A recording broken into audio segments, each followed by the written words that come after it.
but within the primary setup, and there seems to be no address of the same. Thank you very much. This is a big question that our parents are really asking.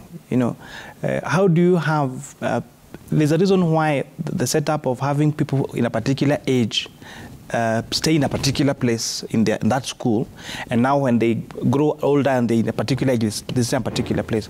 And so the decision of how this is going to be is a big decision, and I think we need to make. And I'm really looking forward to having, and I'm really hoping, and I know so, that the task force that's going out there to listen to parents and to listen to the stakeholders is not going to listen to them with a predetermined decision.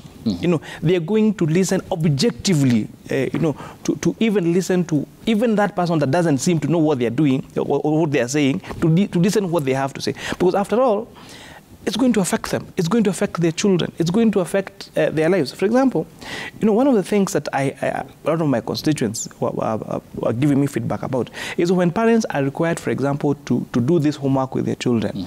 And some of them, for example, work, say, in the hospitality sector and are working, at night shift.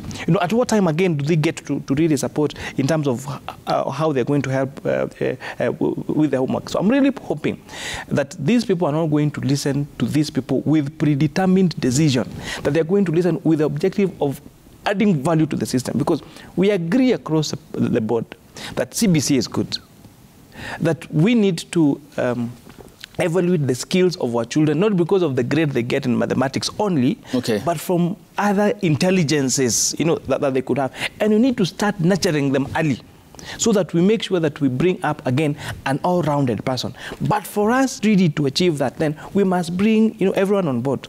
And if you give me a rate of reply... Briefly. A rate of reply... Because I need to get the Daktari's account. Yes. My panelist here said that one of the things that we're doing as a government is to increase taxes. And she mentioned NSSF. Let me give her a little of education. I'm saying this as a chairperson, Departmental Committee of Finance and National Planning at the 13th Parliament. We pay, I think, 200 shillings per month on NSSF. The employer contributes, I think it's 400 shillings. After saving for 30 years, what's supposed to be a pension scheme, you are paid 73,000 shillings as a lump sum. The cost of even managing, of sending these 200 shillings to the pensioner is not even, is even more than how much you're contributing. So how do you tell me that I have worked for 30 years, I have a pension that's supposed to take care of me in my old age, and you pay me a lump sum of 70,000? It's not even enough. It's not even enough to make one of the easiest investment people are resorting nowadays, of buying a motorbike. So it's not increasing taxes, it's increasing savings, so that time when we retire, at least you can be certain that the many years of hard work, you have a fund that can take care of you, so that we also remove this burden from our children. What is happening now? When we hit the age of 18, when you get the first job, the first thing we need to do is take care of the pensioners. And if we have a good pension fund and a good social protection system that takes care of them, then you're going to have people that even when they clear school, they're not starting from negative. In the least, they start from zero. Now they have to start from taking care of the pensioners. Well noted. Thank you. Dr. Odhiambo, you have a point. May I proceed with the feedback? And Kenyans have sent in.